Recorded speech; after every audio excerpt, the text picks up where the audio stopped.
Time now for the voice of the land on the Big Play Network with your hosts, Kevin Arnold and Always Positive Jay. Well, we had technical difficulties to start the show, but, you know, it is the voice of the land right here on the Big Play Network, partner with LPV Productions. We thank our friends over at Vector Technical to get the right person in the right job the first time. I saw plenty of jobs still, like some new ones.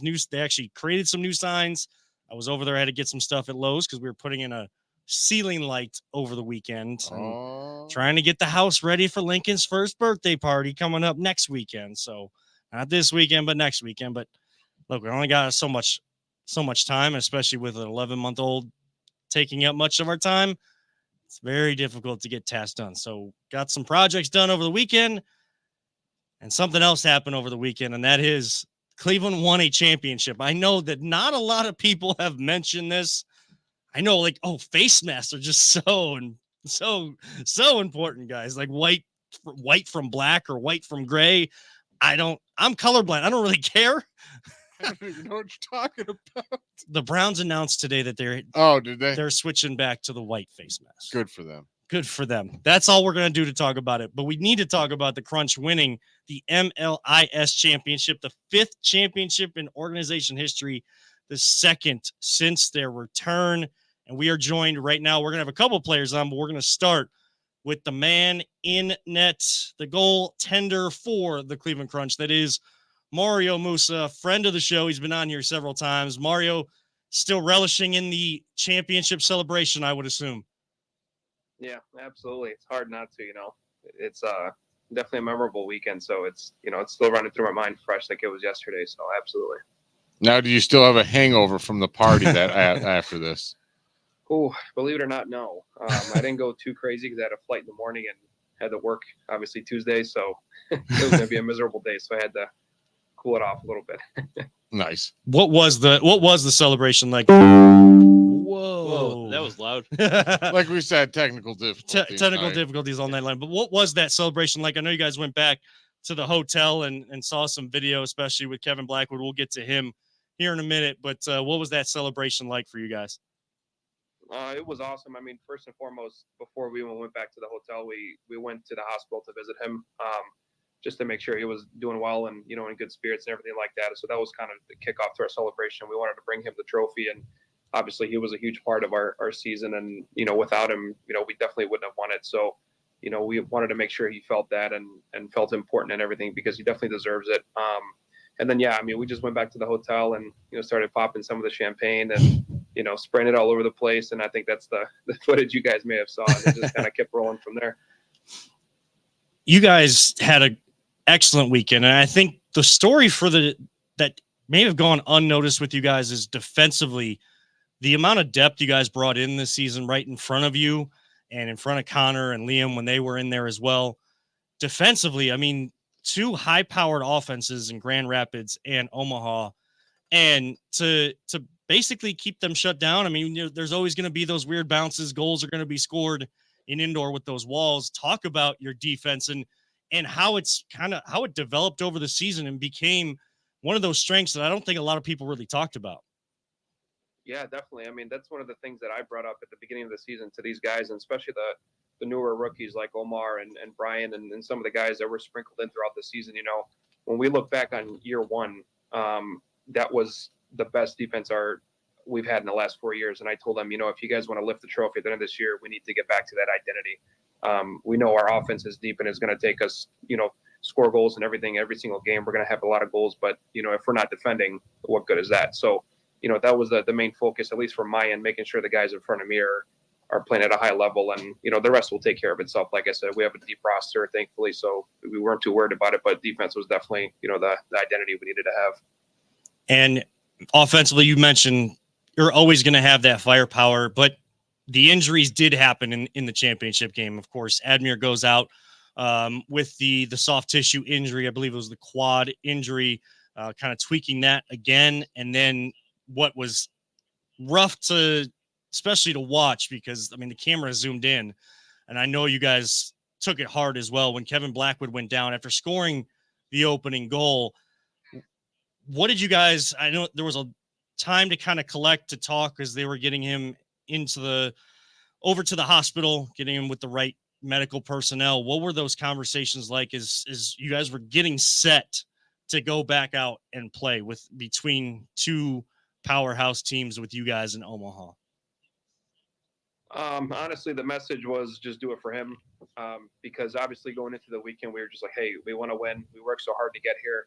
And then, like we mentioned, you lose Admir early on, and then all of a sudden that happens with Blackwood, and then your mindset kind of shifts. You kind of develop a new motivation, a new desire to want to do it for a different reason, and one of the themes all year was we need to have a purpose going into every game, whether it was individually or as a team. Like, why are you playing? What drives you to want to win and help this team win?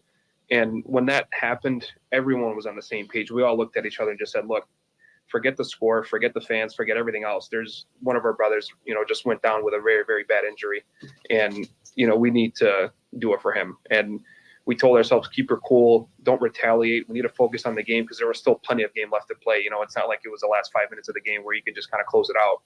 We had to kind of restructure ourselves mentally and stay in tune, and ultimately just said, just do it for him. And, we're going to bring the trophy to him when we're done. There's nothing going to get in the way. I absolutely love hearing that because I am the huge believer. And when you're playing for something just bigger than yourself and you're playing for like a team like you are, like you're almost unstoppable at that point. Like your mindset changes. Like you said, you just become so hyper focused on what your goal is. And I'm just so proud of you guys. Can't say congratulations enough. Absolutely. I appreciate it. Yeah. I mean, I was definitely feeling some bumps and bruises from the previous game and just through the season overall, with my fingers are jammed and hips and knees are bothering. But like I said, when that took place, I think my adrenaline just took over and it was just like, nothing's bothering me. We're going to see this game out. I mean, that's how champions are made, man. Yeah. You let the adrenaline kind of take over. And yeah, does it not feel so great when you wake up the next day, or that adrenaline kind of winds down and you feel all those bumps and bruises? No, but it's worth it when you're holding up the cup. And why was it so important to you guys for that purpose? Because you mentioned that word purpose, and as I'm kind of like seeing the games as I was calling them with Munch and Gianluca this year, there was more intensity, more purpose, as you said, even coming off the bench as guys were going through their shift rotations. Like the speed never let up in the midst of those rotations. You guys never really seemed to be caught out. Why was purpose was able to be brought on or taken in by the guys so easily this season? Was it the message from Antonio Manfoot, the coach, or is it just the guys that you guys had and it was just easy enough to do that because that's the type of players you guys were looking for?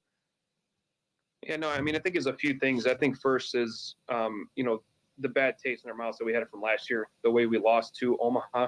We were up 4-0, same thing as the halftime on Sunday score. We were up 4-0 at halftime, ended up, going on a bad stretch second half. We lost that game. So that was one of the main motivators this year and the factors as to why we, trained so hard and wanted to get this done because of last year.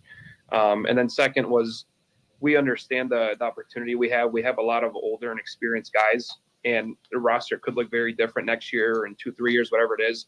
So we have a combination of older and younger guys. So we want to take advantage of this high that we're on and understand that, things could look very different and that success could be, short-lived, right? We look at year one, things happen so fast. We won the trophy, and the next 2 years, it was a big struggle, for a lot of reasons.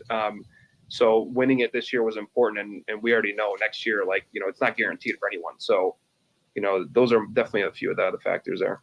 Well, you're answering my next question pretty much. I was going to say, how do you go into next season knowing you can't rest on your laurels?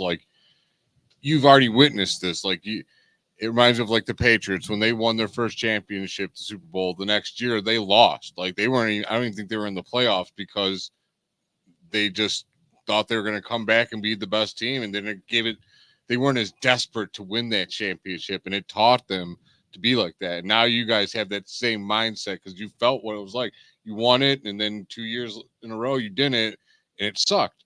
This year you won it, so I'm hoping next year, you guys are going to go into a lot different and saying like I tell all my nephews, when you're on top, what does everyone want to do? You got to work even harder than before because now everyone's coming at you. You're on the pinnacle. That's what everyone's looking at you now. So you got to be even better than you were this year. Absolutely. Yeah. You're the target and, they're trying to pull you down from it. And I'm glad you brought up the Patriots because someone asked me today, like, what is the feeling of like winning, any sort of championship at any sort of level? And I'm like, look, it's great and all when it happens and you enjoy it. But, those who know Tom Brady, his quote goes, the best one is always the next one. So that's simple motivation for all the guys next year to understand, hey, this was great, but on to the next one. We don't look in the past. We don't celebrate the past. We look what's in front of us. So. And I think what you guys, and I mean, even the quality programs like Grand Rapids and Omaha and Chicago and the others, Ohio Extreme, Colorado in the league, I think eyes got put on you guys. And I think that there's going to be some expansion in the league again. So there's going to be more competition. I'm sure there might be a little bit more travel. Those things will all shake out over the off season, but you guys have set the standard, and that has to feel good. That what the Crunch were before all of indoor soccer disbanded here in Cleveland, now that it's back, to just pick up and bring that intensity, that purpose, as you said, has to feel good on the inside. While the next one is the biggest one, you guys right now, at least being able to kind of soak it in, has to feel good knowing what you guys have brought to that crest on the front of your guys' jerseys. Yeah, absolutely. And we talk about it, especially at home, because obviously when, we're about to walk out pregame and we see hundreds of fans on the sideline from young to old. And, that alone is a purpose in itself to represent them and play hard for them. And, for committing their time to come watch us and support us every single weekend. And obviously, you think about the guys that wore these jerseys before us years ago when the Crunch were at an absolutely high level and they were winning championships back then. That's also a factor too, because we know those guys are tuning in, they're watching, they have expectations for us too. So there's a lot of factors that play into it. And it's always good to remind the guys, that, hey, we're doing this for a reason. It's not just because we enjoy playing the game. We want to win for multiple reasons. So let's keep that purpose rolling. And I'm sure there'll be some more young talent, but a very deep roster. I know a lot of guys are going to be itching to get back once we kind of get into the offseason a little bit deeper. I'm sure you got some soccer on the outdoor scene. Some of these guys will be playing for Cleveland SC as well. Different teams, different tournaments. But Marijo, we appreciate you coming on the show. We'll have you on again because the Crunch are just getting things started in this reincarnation of the team. And congratulations to you and the boys again on winning the championship and the motivation just getting started for next year. Absolutely. Yeah. Thank you guys for having me as always. It's a pleasure. Absolutely. That is Marijo Musa, goalkeeper for the Cleveland Crunch. We'll be joined by Captain Crunch. Two-time champion goalkeeper, Marijo Musa.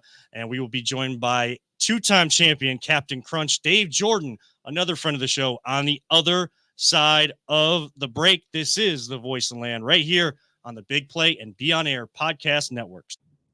Whether you're looking to hire new talent or start a new career, Vector Technical has you covered. Vector Technical is a 28-year-old staffing firm that has helped thousands of job seekers advance in their career with reputable partners throughout Northeastern Ohio. Vector Technical is more than just a temp agency. With an above-average hire-in rate of 1 in 4 candidates, Vector works hard to connect the right person with the right opportunity the first time. Vector Technical hires for skilled manufacturing and light industrial work and is sure to have a career that you've been looking for. To learn more, visit our website at www.vectortechnicalinc.com. Welcome back to the Voice of the Land as we celebrate and champion the city of Cleveland and the champions that they are here in the city of Cleveland. We keep the championship celebration rolling. We just had two-time champion goalkeeper Marijo Musa, and another friend of the show joins us now. That is two-time champ Captain Crunch. Dave Jordan is on the program. Dave, thank you so much for taking some time tonight. Got to be still feeling that championship celebration going on with you and your family and the entire organization. Oh no, we're back to technical difficulties. Dear Lord. We'll get Dave on because I think he can hear us, but we just can't. Can you hear us? Yes, he can hear us, but we can't hear him. But I mean, Jay, I don't know if you got a chance to watch it because you were tweeting up a storm. That's the first time I've seen you tweet a whole lot of soccer. Yeah, I was tweeting up some crunch soccer there. He should be good to go. Can you hear us better, or can we hear you better? Can you hear me now? Very, very faintly. Just sounds like you're down the hallway. That's all. Man. The headphones die on you. Yeah. Jay, I mean, these guys, the performance they put in this weekend. I mean, Marijo said it, the key word was purpose. And it just seemed like every stage of the season, they had a different purpose to continue that success. The best part about it is they put their foot on the gas and they never let up, like ever. Like none of those games were like close. And I was hear you a little better. We good? Yeah, I can hear you. Yep. So Dave Jordan joins us. We were just kind of talking about the performance from this weekend, and Marijo mentioned the word purpose, and it just seemed like, especially when Kevin Blackwood went out, but just the whole season, there was just this different sense of purpose from you guys, the young talent you guys brought in for their first seasons. It just seems like that purpose was always there, and you guys executed to perfection to win the championship again. Well, I mean, honestly, it started as soon as Antonio got hired head coach. Again, you guys hear this a lot. I mean, we know each other for a very long time. So as soon as he got, hired into coach, I shot him a text, said, "What's up, coach?" So, I mean, he put it in my head of how he wanted to come across the team and how he wanted to train, and we didn't really have any goals set then.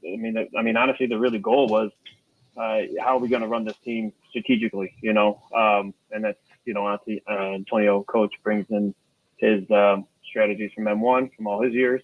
So that was the main thing at the beginning of it was, obviously get back in shape, but driving a couple more strategic moves offensively and defensively on the team that we needed, which obviously helped out throughout the whole season.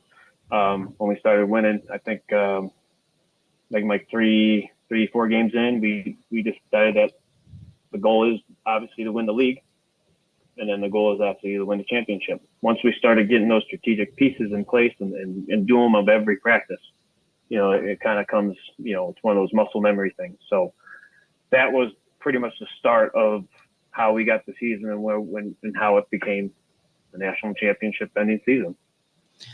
And I mean, you're talking about knowing Antonio. He's still Coach, celebrating, by the way. I know that's totally fine. He's well deserved. It's well deserved. But I mean, you talk about how you guys have known Antonio Manfoot for a long time, and I know you guys have played alongside him. He got a chance to play when you guys were shorthanded this season in Omaha. But how long did it take to maybe make that transition from like, this is a buddy of mine that I've played alongside, to look, he's still my friend, but in training, in games, what he is telling us, the strategy is he is telling us, he is coach, and we need to, and even as a captain yourself, need to translate that onto the field and keep guys in line with what you're trying to get accomplished? It's just a matter of respect. I think there was a lot of respect on the team this year. I'm not saying before there wasn't, but it was just, it was him driving into me of how we want this done. And then, me driving into the players, so even some of the veterans, but at least the rookies, Omar and Robinson and all them, driving into them that, what we have here is special. And, we wanted to keep going as a team. So, there's ways that it needs to happen. Kind of forgot the question a little bit, but hey, buddy. We got outside distractions. It's all right. No, it's good. Bubba can get in there. So, I mean, it was just a drive. You got to pump it into the kids' heads. My son just walked in. My youngest. That's all right. No, it's all good. I mean, once Lincoln starts walking, he's going to be doing the same thing Yeah. when I got to do it from the house too, Jay. You know that. Link's going to be doing that. He's about to be 1 year old already. So this is AJ. This is Arthur. we're talking with your goalkeeper about how 4 years ago you guys won it all. Then the next 2 years, you didn't accomplish what you wanted to, but this year you're back to the mountaintop. How do you keep the focus for next year to like be even better? Because we were saying how people are now after you guys. You're the champ. You got the targets on your back. How do you, as the captain, what's your message to your team to be like, we cannot rest on our laurels and we got to be even better than we were last year? I mean, I know you guys are sports guys. You've seen it all the time. It's tough to go back to back. Oh yeah. It's tough. It's tough having that bullseye on your back. You know, I mean, I think Grand Rapids had a little bit on that, and a little bit more pressure on them. But regardless for us, it's just we have to stay motivated for that next one. Obviously you celebrate it. Obviously a lot of the guys, they loved that we had this type of team. A lot of young kids. We have this camaraderie. We have this drive to want to win the championship. Because it's not. I mean, it's for fun, but it ain't for fun. You want to win. So that's winning's fun. Winning is fun. I know, Bubba, but I mean, you want. I mean, it's tough work. Yeah. It's super tough work. Going back to back, it's very tough. So I understand. Hey, buddy, I know. You can hear later. we'll get you out of here in a couple minutes because I know what that's like, Dave. But no, you're good. Any drinks taken out of the cup during the celebration? Yeah, not on the field because they wouldn't allow us to have anything on the field or in the locker room. So I think the first one I had was maybe outside the stadium. Since you were outside the confines of their rules. And then we went to the hospital. Beck and myself went outside the hospital and sat on the porch waiting for our turn. We had a beer outside there too. So when you see, but we didn't.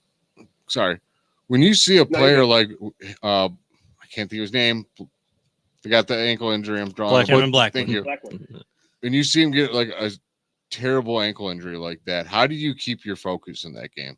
Is it just is it a new motivation pretty much?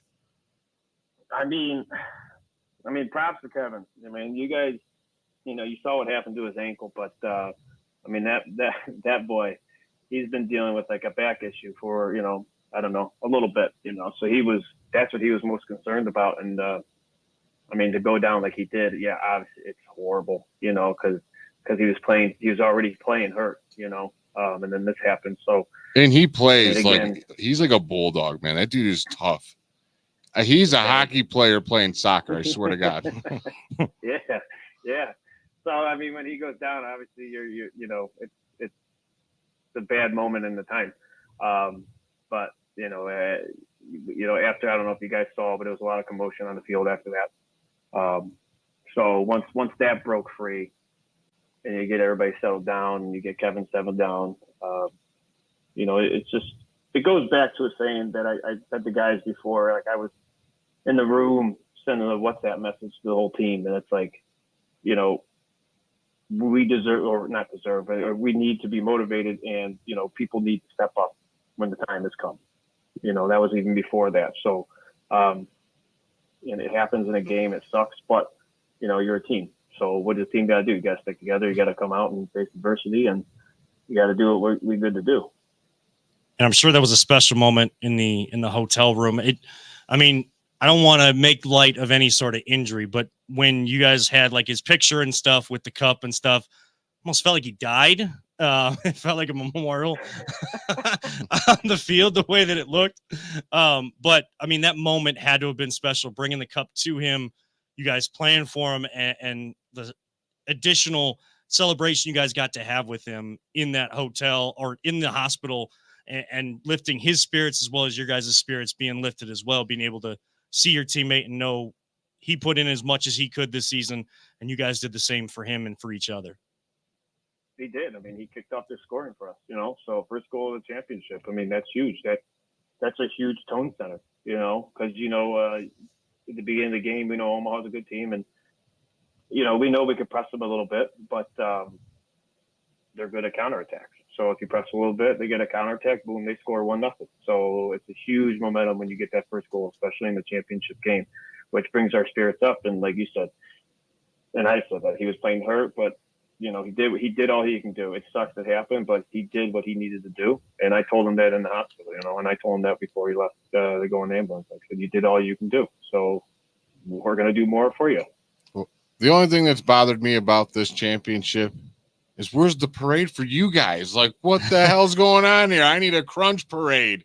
So here's what we're going to do. Yeah. We're going to tell your team next year, we're going to work on, if you guys win it, we'll push for the parade that you guys deserve this year. So that for next year, they're like, we got to win it because we're going to get a parade this year. Yeah. Well, we did. Who did it?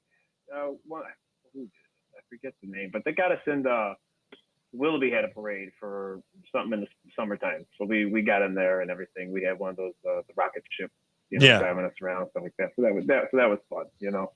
Yeah, I mean, and I'm sure that there'll be other times for you guys to celebrate. I mean, like over the summer, there's going to be all the camps, and all the kids will be excited to see you guys and see people from the organization, and the celebration will continue until next year. But I know you guys will switch your mindset much earlier than that. But Captain Crunch, Dave Jordan, joining us here on The Voice of the Land. Can't thank you enough for coming on throughout the season. We'll have you on again because you are a friend of the show, and it's an absolute honor and a pleasure to be able to call your guys' games, see the way you guys play, and champion the sport that I've loved my entire life, and just to have even like a small sliver of a part of it is an absolute honor, and we appreciate everything you guys do to represent the city of Cleveland. And if no one else will say it, we will make sure the city of Cleveland knows that Cleveland is a city of champions again, and that's because the Cleveland Crunch, led by head coach Antonio Manfoot and their captain Dave Jordan with us here tonight, won another championship, the fifth one, and a fifth star will go over the crest for next season. Thank you so much, Dave. We'll let you get back to your family and keep celebrating. I'm sure I'll talk to you down the line. All right, I'll talk to you guys. Thank you. That is Captain Crunch, Dave Jordan. On the show, we will hit another break, and we got another guest coming in. We're going to switch gears. Show today. Huge. We're going to switch gears from the soccer pitch to the fairways and greens of a golf course. We bring in a friend of the show, Ed Ruper, the director of US Am Tour here in the Cleveland area, to talk about the season, also review the Masters and what's going on in the world of golf. We will talk with him next, right here on the Voice of the Land on the Big Play and Be On Air Podcast Network. Are you struggling to hire the right talent or maybe even find the right career? Vector Technical makes it easy. Since 1992, Vector has provided Ohio employers with a reliable process for hiring and have helped thousands of job seekers advance in their careers.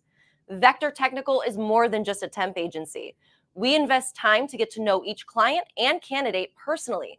Vector places people in job opportunities that they are truly excited about. Interested in learning more? Visit our website at www.vectortechnicalinc.com to see a full list of our current job opportunities and to find out what Vector Technical can offer you.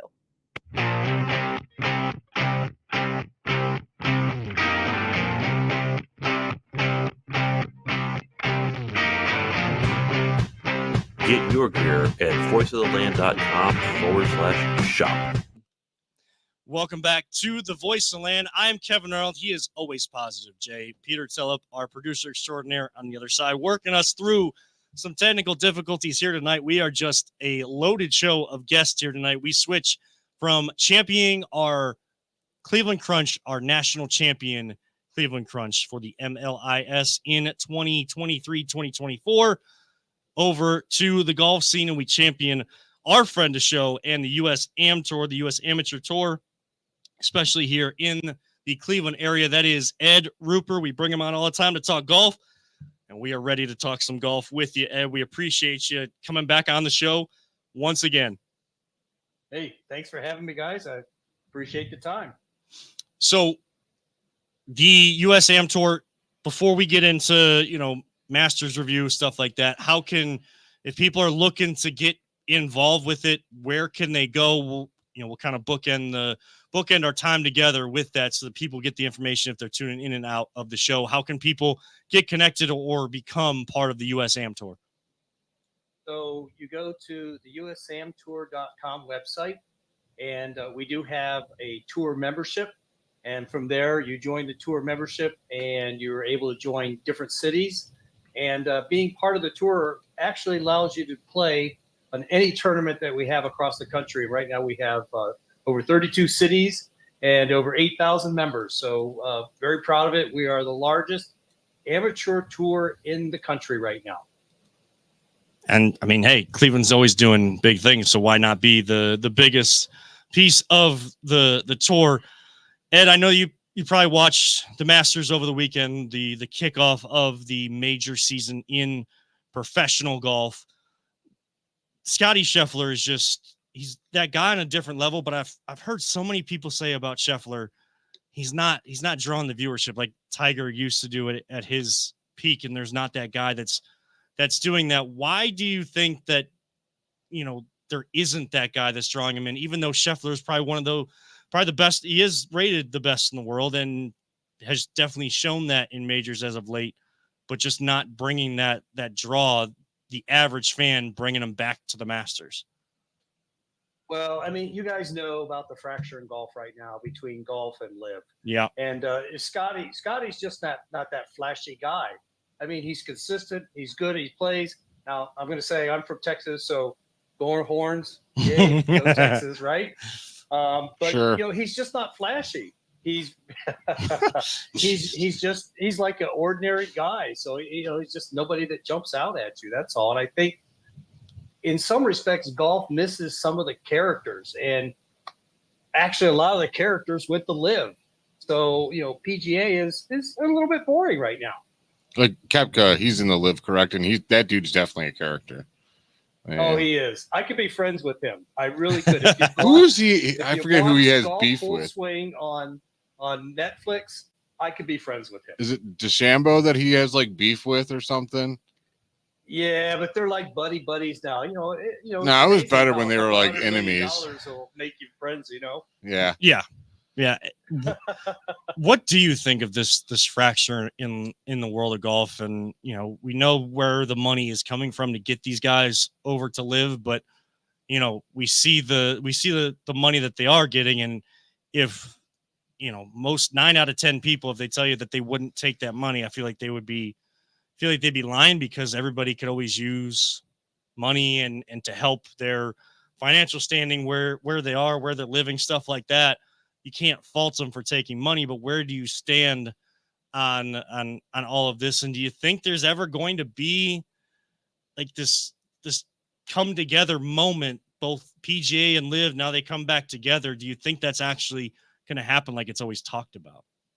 I don't know. I don't know, because you keep hearing the PGA say, hey, we're in talks. But, here it is now going on a year, and they really haven't made any progress. And again, you talk about the money. I don't blame anybody for the money. What I kind of got upset with was the live guys going, oh, I did it to grow the game. Okay, come on, let's be honest. Grow your wallet. $200 million at you. Yeah. You're not growing much other than your wallet. Exactly. So I hope it comes back together, because we want to see these guys, the DeChambeau, the Koepkas, the Smiths. We want to see them all kind of compete week in and week out, but I'm just not sure where it's going right now. It's really kind of a tough environment. Do you think the live guys suffer when they come to these major tournaments, only playing now 3 rounds in live, and PGA Tours, these guys are playing 4 rounds every single week that they're out there on the course? And it just seems like, DeChambeau had pretty good start to the Masters. I've seen Koepka have good starts to majors. And it seems as you get into that 3rd day and even into the 4th day, that tail off is there. Do you feel like there's any correlation there? No, not at all. Okay. These guys they're professionals. They know how to focus. I think it's just that at times when they're on live, it's not the same cutthroat capability anymore. Yeah. Because you're getting the money no matter what. PGA, exactly. It doesn't matter if you win or lose. You finish last, you're still getting $10,000 or something like that. But in a PGA, you have a cut. You have to work. And if you don't play well those first 2 days, then you're out and you make zero.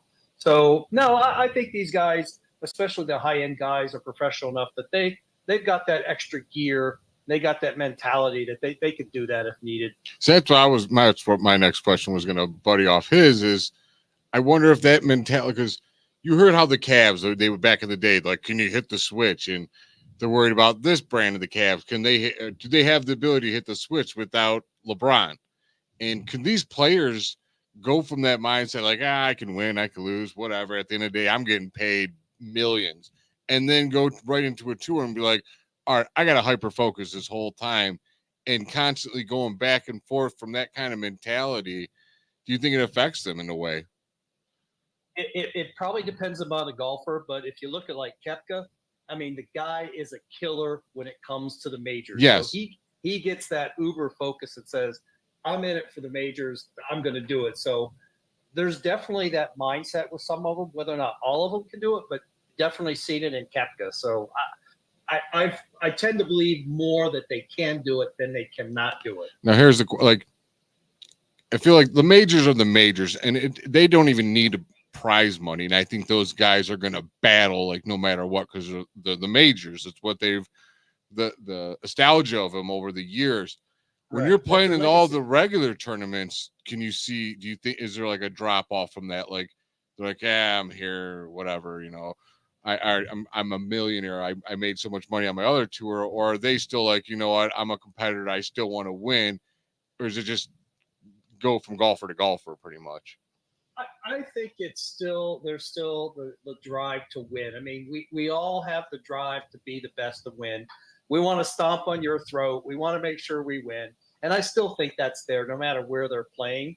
And I'm sure they're disappointed if they don't finish well, but they're, again, in live, they're getting a check. But I think ultimately they still want to crush your skull.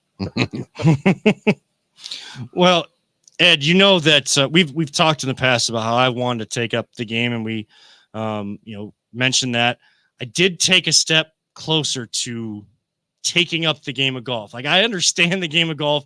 Can I execute how the swing has to be? No, I'm going to need training. But my family actually bought me a set of my first new set of golf clubs for my birthday. One of those like pre-made sets that you would get at like Dick's Sporting Goods or one of those places. They got me a gift card at Dick's, and I bought my own set of golf clubs. Advice to people that are interested in taking up the game like myself, that they want to take that first step. Where does that first step have to happen? Well, I think we live in a different generation when I started. So when I, I'm an old man compared to you guys. When I started, you just went out and played, and then once you felt comfortable, you get lessons. But now you've got the YouTube generation. So I would suggest you start with YouTube. There's plenty of instructors or people that are analyzing the swing that you can start there, and then just go out and play.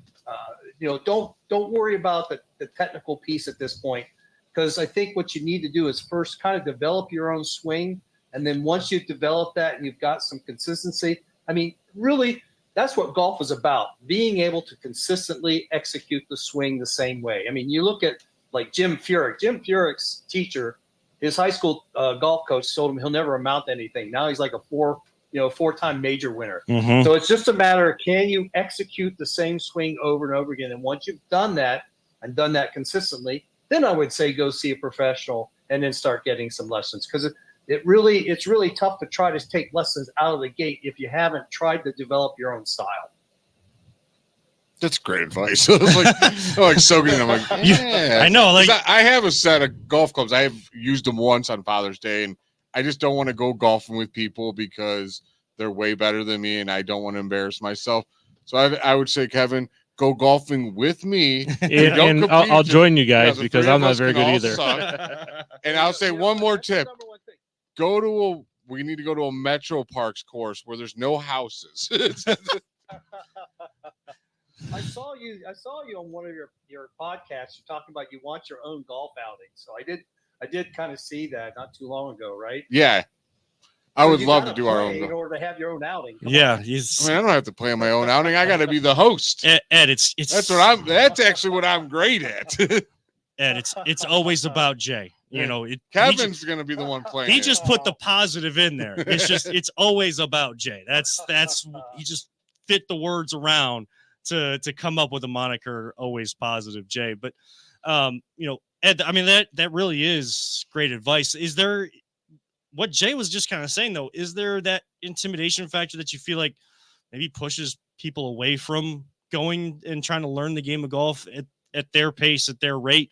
Because they're like, oh, well, I know all these people that go golfing. I don't want to go golfing with them, like Jay just said, because they're way better than me. Like, I don't feel like I can go out anywhere. Well, if that's the case, you're hanging out with the wrong people, because golfers, I mean, myself, it doesn't matter. If you're out there for the enjoyment, it doesn't matter how good or bad someone is. Okay. And I tend not to give anybody any advice when I'm out unless they ask me.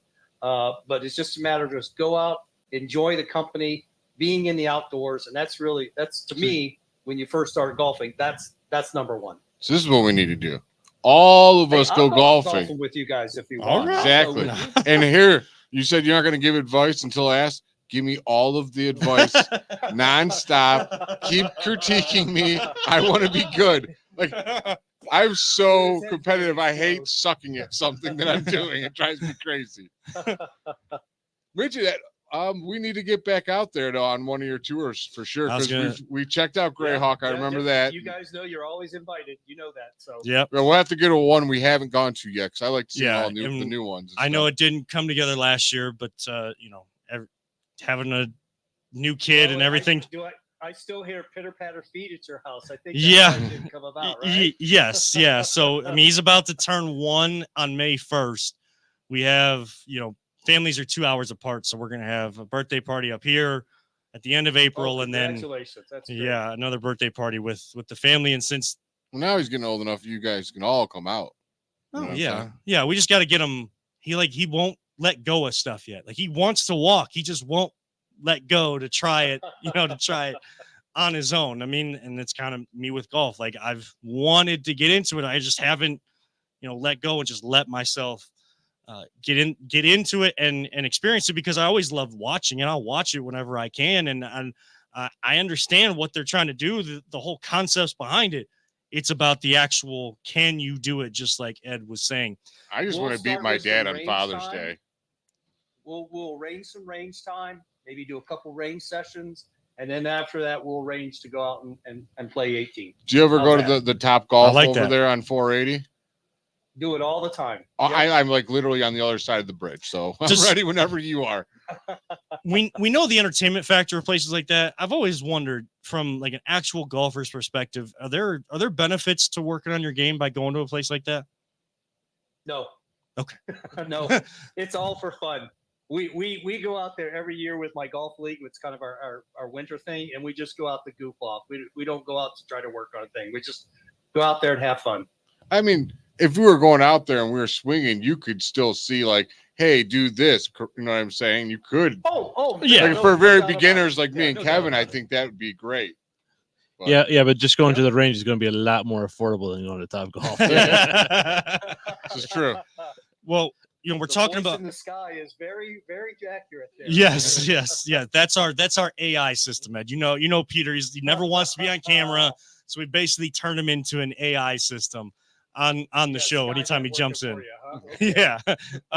Even though I have no idea what AI actually is, I just know that we call him an AI system. And we're talking about trying to get out to another stop this year as a show. Talk about some of the, talk about the US Am Tour again, how people can get involved and some of the tournaments that are going to be coming up with the Cleveland market specifically, where those different courses are going to be this year. Okay, sure. Again, the usamtour.com. We just launched a new website. Many of us, we had a nice article written about us in Golf Digest. You may have seen us in Golf Digest, and we had a one-page ad with Golf Digest. So, and I had these written down just so I remember them. So where we're going this year, we open up Sunday at Chippewa at Doylestown. In May, we'll be at Brookledge and Kensington over in Canfield. And then in June, we'll be at Glen Eagles in Twinsburg and Greyhawk up in Grafton. And then in August, we're down at Oak Shadows down in New Philadelphia. Great layout. Our players really loved it. We're also in Ashland Country Club in June. We're kind of doing a joint event with Columbus. And then our championship this year is going to be at Avalon Lakes, where the PGA used to play out in Warren. Yeah, I've heard of a few of those courses. I mean, of course, we were out at Greyhawk, but I mean, those are some pretty good spots, and especially in New Philly. Like when I'm going to the in-laws, I'm driving right through there, so that might be perfect time to, family trip, but put a little business behind there as well. Well, Ed, we thank you so much for taking time tonight. We always appreciate having you on. I promise you this year we'll have you on during the season as well to talk about some of the other golf happenings, especially if there's any news or movement between PGA and LIV, but also for an update of who's leading the US Am Tour. Love to stay more connected on that this year. I even got my golf hat on. He's got his golf hat on tonight, so he was ready to go. Ed Ruper, awesome. Director of US Am Tour here in Cleveland, thank you so much for taking time to join us here tonight, and we'll talk to you again very, very soon. Thanks, guys. Again, appreciate the time. Absolutely. Bye-bye. Well, Jay and I got a few headlines to kind of run through in our last 15 minutes. We got started about 10 minutes late, so we'll go 10 minutes past 9, but we're going to try to keep this to an hour. We got a lot to get to in a very short amount of time. That's what's going to make the final segment fun today. This is The Voice of the Land on the Big Play and Beyond Air podcast networks. Are you looking for a career in manufacturing? Vector Technical has you covered. Vector Technical is a 28-year-old staffing firm that is partnered with some of the biggest and the best companies throughout Northeastern Ohio. The recruiters at Vector Technical will coach you through the entire job process and will help you land an opportunity that you are truly excited about. Vector does not add any additional fees and offers benefits as well as free online skills training through Penn Foster. To learn more, visit www.vectortechnicalinc.com and make sure to check out our job board to see a full list of our current opportunities and apply. Welcome back one final time to this edition of The Voice of the Land, part of the Big Play Network, as well as the audio streaming at Be On Air Podcast Network once we get that all situated. Plus, you're going to find us on your favorite podcast platform. We got a lot to get to in this. There's a lot going on. We just spent 3/4 of our show. We didn't talk about one of the 3 major sports teams in our city. No, we didn't. Well, we did. We made sure we took care. We referenced them, but we did our due diligence. We took care of that. The face mask. That's not news. No, it's not. I know people love it, but it's a face mask, dude. It's a face mask. Just remember, Andrew Berry has his pre-draft press conference tomorrow. You know what he's going to do. He's going to say a lot of words. And not say anything at all. And not say anything at all. He might say something about Stefanski's going to be on the radio tomorrow, and one of my questions might be read to him. Oh, I asked, because, all right, what has Stefanski ever answered about the Browns? Nothing. So I'm like, all right, he ain't going to answer no Browns question. So I wanted to ask him. I was like, you've been in Cleveland for all these years now. What's something you've learned about Cleveland that you didn't know when you first moved here? And so that's a question you might get some, at least top our city. Yeah, I mean, and you saw he joined Watson in his podcast. Like you saw. No, I didn't. Oh, you didn't? No, I didn't watch it. No, sorry. I mean, like I know he did. I'm just insulting his podcast. I can't stand the fact that he does one. I think it's stupid. Okay, what that's. I told you, man. People ain't gonna like my Watson takes lately. That's anymore. fair. No, you know me. I think it's the biggest waste of time. He's the only quarterback in the entire league that has a podcast, and it annoys the crap out of me. And I'm always on your side with all of that. Yeah, all I'm saying is that the video clips that I saw, you saw a little bit more personality from Stefanski. And I know when he's joined some of these radio shows. Is it bad that I didn't watch 1 second, Kevin? I probably should for the show, and I'm like, it just pops up, and I look at it for the show. It's not like I'm not searching for it. That's for sure. I'm not searching. I'm not waiting to see these things. But I got to get off this because I can go on like a terrible rant, and it'll be I'm just saying show. What the point you're bringing up. Kevin Stefanski will be with ESPN Cleveland tomorrow. He might be doing like a radio tour tomorrow. I don't know. I haven't seen all the plans, but when he's in those kind of moments where he goes into a studio or he's kind of one-on-one with people, you get a little bit more of who Stefanski is and not this, like, I got to hide everything. I'm not going to tell you who's calling plays. I'm not going to tell you this. I'm not going to tell you that. We know that When I know, Kevin, I'll let you know. Cleveland. That's the Kevin Stefanski answer. Cleveland is known for people that say a lot and don't say anything at all. What Cleveland is also should be known for is good basketball. Playoffs start this Saturday. Cavs game 1 against Orlando. Jay, what was your thoughts on their approach to the last game of the season? Did it affect you in any way? No, and I'll tell you why. Because I knew what they were going to do. And I knew what they were going to do the day before the game.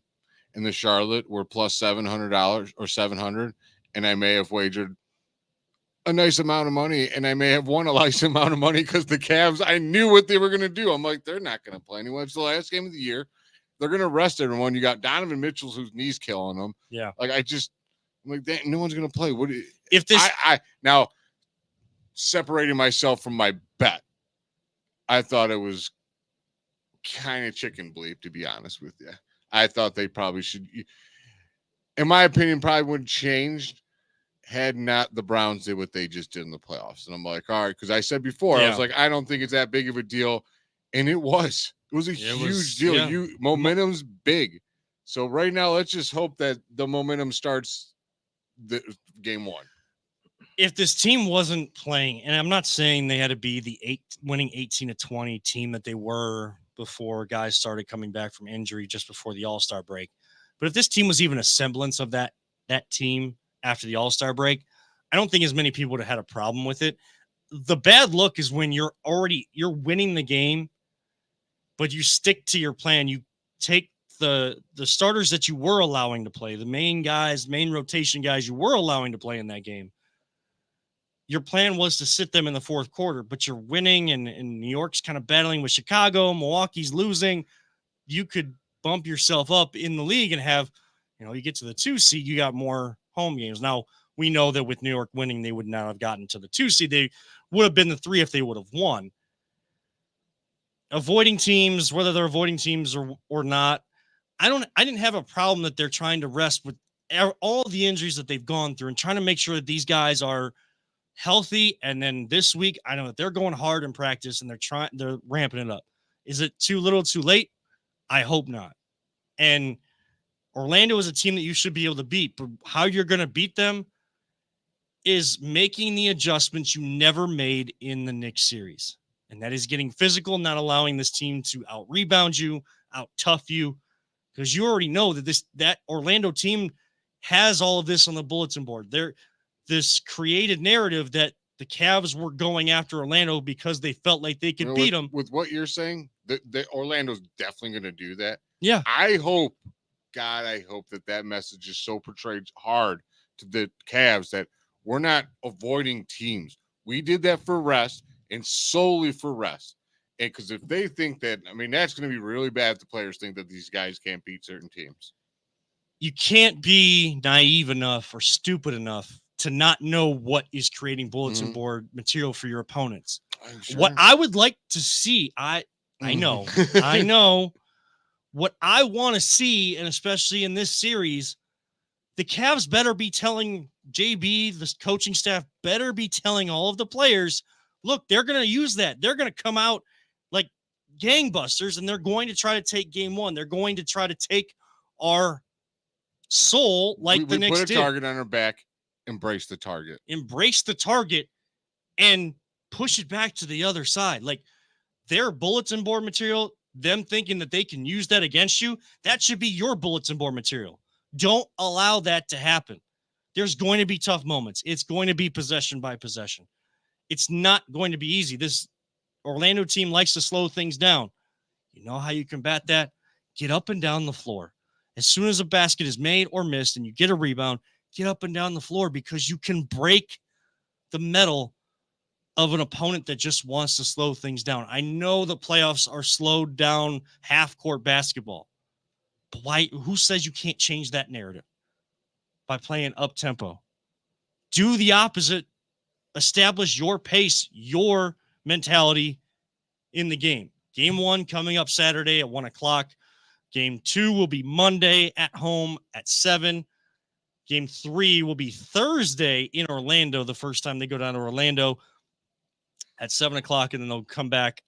Well, they'll play in Orlando, but they will have another Saturday 1 p.m. game, and then, of course, Game 4. We got a close game in Game Philly and Miami. Those Yeah. are two tough teams in the play-in right there. Yeah, and look, And Guardians are lost. lost 2-0. Yep. Hey, look, it's That's all right. yeah. Yeah. So let's switch gears to them. I mean, I know that there's going to be close games, and can the Cavs flip a switch? I don't think you can, but there's enough talent there to make a push in these playoffs. Guess what? The regular season now doesn't matter. Everyone is 0-0. You're trying to win 4 games before the other opponent. That's all. The team that's in front of you, that's all you're worried about. If you can come up with a good game plan, you can play well in that series. For the Guardians to switch to the baseball and champion them, we're hopeful for our basketball team. We send them as many positive vibes. We champion them. We champion our baseball team. When people don't talk baseball, we talk baseball. Guardians now 12-6. What's They tied for the second best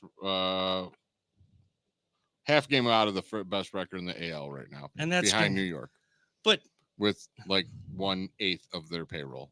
right, and you're already Probably even worse. but you're already seeing like injuries to the pitching staff. Like, it's April. Yeah, had enough of this.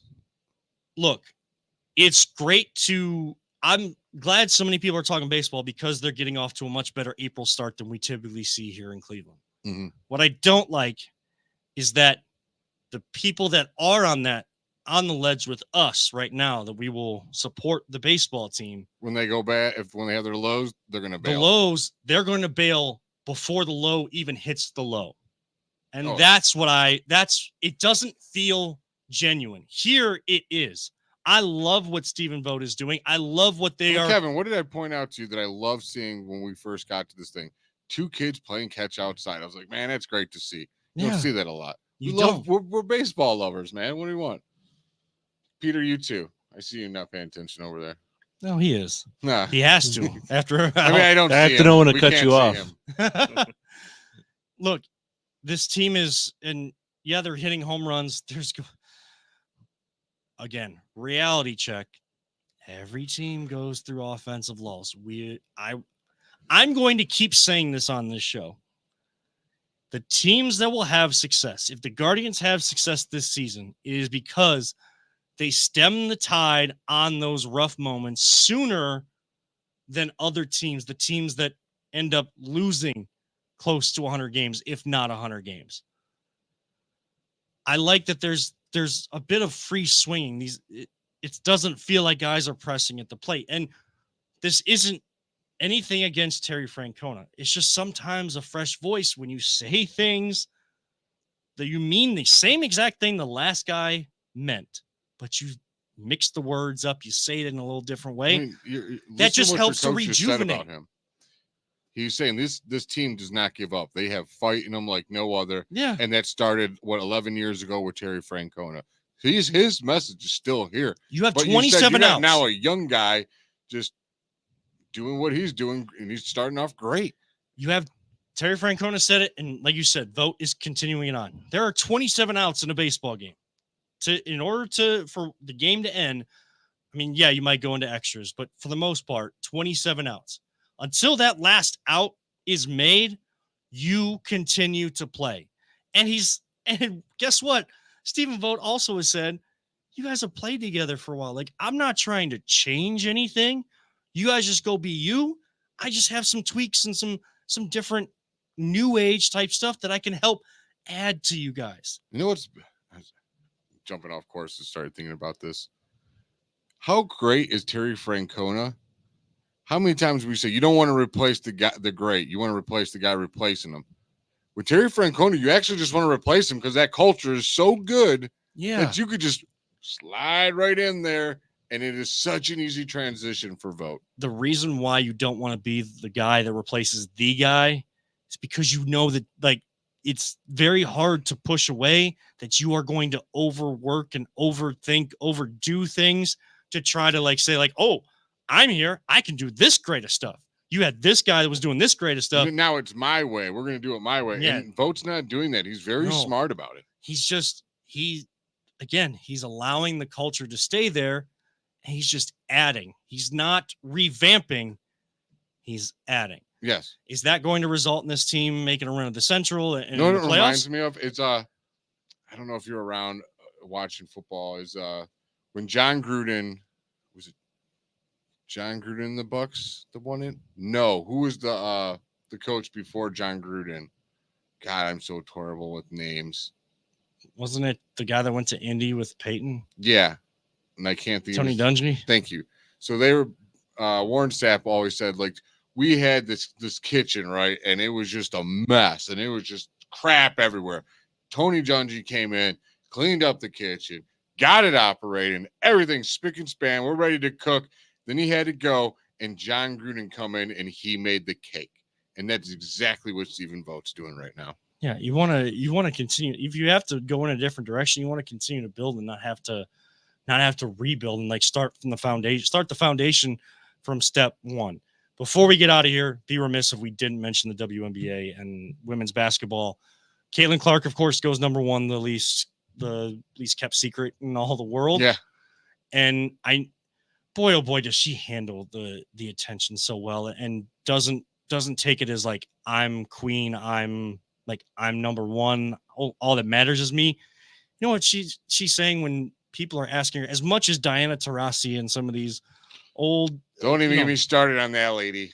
I do not like how she's treating her. That's just wrong. I definitely want to have a deeper conversation one day, on this, because look, guess what? Whether you like her or whether you like Caitlin Clark or not, she's going to be bringing eyes to your league, and there's going to be people that catch on to the Phoenix Mercury. Just don't be an angry curmudgeon. Yeah. Like, look, Caitlin Clark knows that there's going to be a transition from college to the professional ranks. She knows it's not going to go perfect. She is saying that.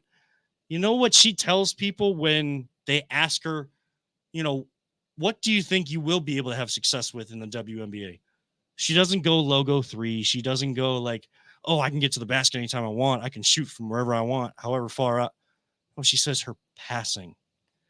Because she's got a Leah Boston, who's a really good player for the Indiana Fever. She has Kelsey Mitchell, who was a standout freshman and player for Ohio State for a while. There is young talent in Indiana. She's like, I just got to give him the ball. I just got to put him in the right spot because I'm curious to see how she plays with, because I mean, Iowa had some good players. You're not going to, no one person team is going to take you to a championship. So I don't want to down talk, but the players that she's going to have around her now are going to be a lot better and a lot more talented. But look, I mean, the numbers are up for viewership. I mean, you had, and what I tell you before it started, did I not tell you that the girls tournament would outview you the did, men? and like there was no way like people couldn't see that. I think people didn't want to accept that, but that's good. That's good for sport. The people that want to tear it down, there's always going to be those people, but it annoys me. And then the people that are bringing out like, oh, what is her contract going to look like? Guess what? This is just we're building. Women deserve more money, but it's going to happen by like, hey, we're starting to watch more. We need to keep going and not just like, oh, the first game of the year, we just watched Caitlin Clark. No, if you watch Cardoso and Angel Reese, they're playing together. A 6'7" and a 6'4" forwards like that can dribble and all of this kind of stuff that we love about the men's game. There's a positionless basketball. Boy, oh boy, did the Chicago Sky get great talent. JC Sheldon from Ohio State. That girl can shoot the basketball. Like, there's new TV deals coming. There's all of this stuff that's going to gradually take that next step in terms of revenue. But appreciate the greatness that you're seeing. Appreciate the work that you're being shown. And Caitlin Clark's not the only one. All of this talented there's rookie a lot class, of stars in the NBA, like well-known people. You got Sabrina, you got Asia Wilson, you have Kelsey Plum with the aces. Candace Parker. By the way, I love that Kate Martin from Iowa, who was like a defensive stalwart and Caitlin's best friend and someone that could knock down that clutch 3 when the double team came on Caitlin. I loved seeing that she came to support Caitlin and ended up getting drafted by Las Vegas, a championship team, in that same night. Like, she got a chance to have her moment too. Loved seeing that. And Caitlin even took a moment away from media to watch her friend do that. Like, that's the type of women that are coming into the NBA or WNBA. And there's that type of woman and person in that league already. And now I hope more eyes get on that. And can't wait to watch the WNBA. Like, I'm going to be watching that as much as absolutely possible. And it's good to see. It's good for sport. You may not agree with that. I will keep championing that it is good for sport, what is happening. Caitlin Clark is the focus. But boy, oh boy, the talent that people are going to catch on to and the level of basketball that people are going to catch on to now that they caught on to the college game, professional level gets even more intense. I can't wait to see those numbers grow as well. Well, we touched on a lot tonight. We had 3 guests, so we want to thank Marijo, Musa, and Dave Jordan from your national champion, Cleveland Crunch. Yes, Cleveland is a city of champions again, people. 5 championships. Get on board. Get out to the Crunch next season. I'm telling you, it is fun. It is family-oriented, and it is exciting action. We also thank Ed Ruper for talking golf with us tonight. We ran through as many headlines as we could. Thank Peter for figuring out all our technical difficulties. Yes, thank Peter. Out blowing a gasket. And now we must bid adieu to all of you. So for Peter Tillip, the producer extraordinaire, and I don't put that lightly, for Always Positive J, for Marijo, Musa, Dave Jordan, Ed Ruper, I am Kevin Arnold, reminding all of you, don't let anyone ever tell you it's just a game. We love you all, 3,000. Don't talk about it. Be about it. And as our great late friend Mike Allen always used to say, live life, all gas, no brakes. We will see you next time on The Voice and Land, on the Big Play and Be On Air podcast networks.